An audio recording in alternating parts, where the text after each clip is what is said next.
The best part of the show, where we get to taste all our hard work. Jamie Thomas is back with me. I helped. You did? I helped. Not bad though. It looks great. Smells like a roti shop. It smells wonderful. Curry is just the most wonderful thing in the world, I think. Kind of reminds me of a choker in Trinidad. Kind of like, because when you do that breakfast meal, you do get that kind of watery tomato. Yes. And then, you would have curry somewhere in there. So I'm looking forward to see how this tastes.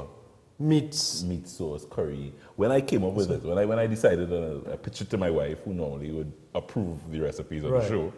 She said, "No, Joel. No." I said, think about it. Give me a chance. Yeah, give me a chance. Give me a chance. But yeah, and I mean, when I tasted it, I sampled, I must practice and sample. Well, we would hope that you would, right? Yeah, sometimes I use a guinea pig and say, look, let me just try it. Let's just bring Jamie. But yeah, when I tasted it, I said, I think this is a winner. I really hope you guys try the recipe on trinicooks.com. Just search, it's now my Dougla penny pasta. You can use any pasta, actually. If any big type of pasta that will absorb the meat sauce well. You can use any type of pasta. I just think the penny pasta is well suited for it. You don't want it to get cold, Jamie. No, I'm ready. You don't want it to get cold. I don't want to look like, I'm seeing you salivating over the flavors. Literally. Yeah. So let's.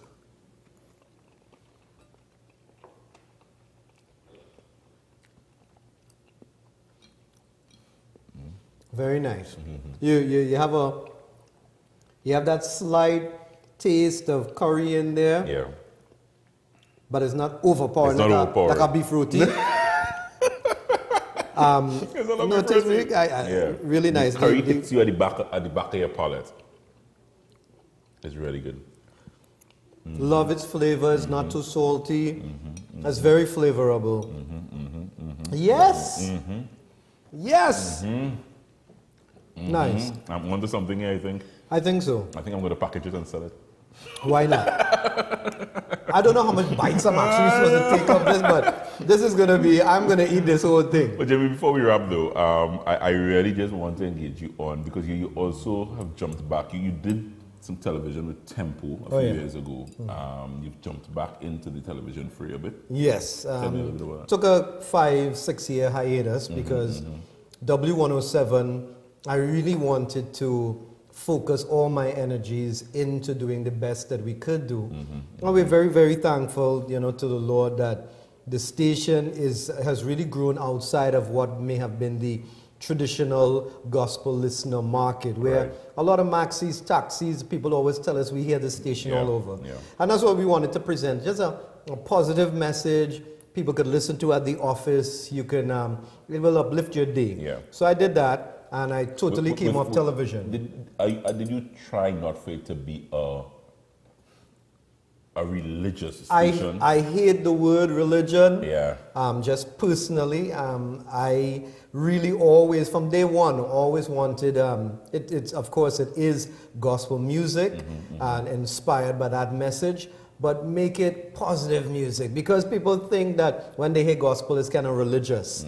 And gospel is a genre. Gospel music is really one of the biggest genres in the world, continues to grow, and in Trinidad. So we wanted to make sure that people saw it and respected it as a genre, something that, anyone of any faith could really listen to and be uplifted.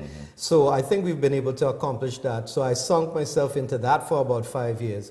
But I really felt that the contribution regionally, because I have been going to the Bahamas for the Marlin Gospel Music Awards for maybe over 15 years. I was a judge, became a host, so I really have a kind of Caribbean type of holistic feel in wanting to see the development of this across the region. I felt inspired that it was time to kind of get back across the region to help revitalize or help that market, to get their videos out there. Because yes, you could go on YouTube and you can see anything that you want, but a lot of people really outside of that main frame really would not see a lot of that content. Right. Being on a station that is just a mainstream station, I felt that I wanted to re-engage, and Frederick always said to me, the owner, anytime you're ready, and he was true to word. He's like, just let me know. So this time came back with In Caribbean, which is really it stands for Illumination Caribbean, a nation of light, illumined nation, in Caribbean. Okay. And my mission is to, especially with what the entire Caribbean went through with the hurricanes, and so I felt that inspiration that if there was a time that people need to be encouraged, people have lost everything.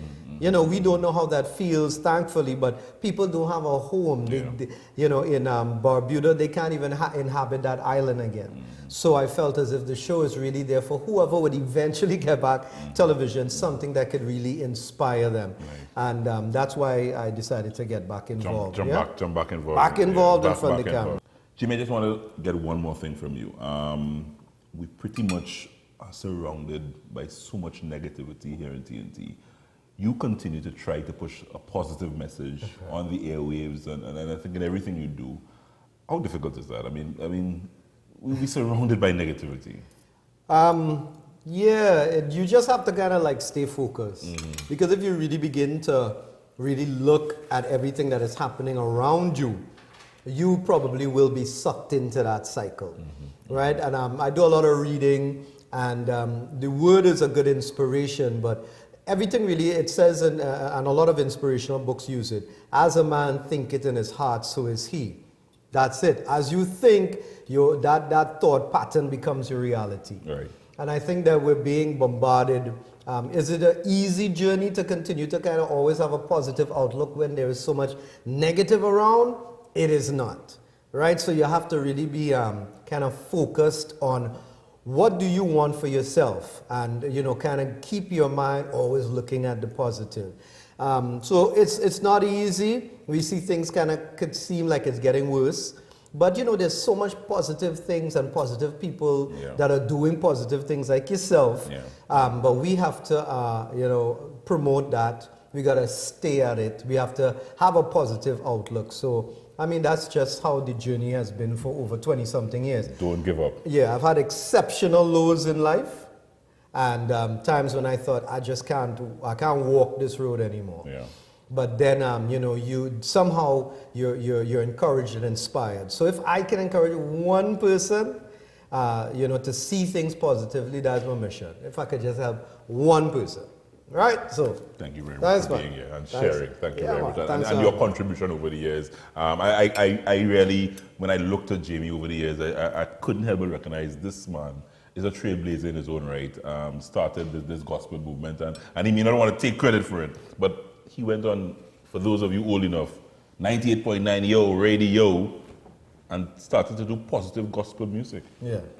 That was in 1960. Yeah, pretty much 1940, Joel. 1940. Looks like 20, but hitting 50 very soon. I am not hitting 50 pretty soon. He wants company, and I'm not, you know, I'm still in my early 40s, right? Let's just put it that way. Thank you very much. Yeah, man. Thank you very much. Jamie Thomas, finish up, you know. Oh, what you mean? Finish up. That's it, folks. TNT, we'll see you back here tomorrow when we serenade you on a Sunday.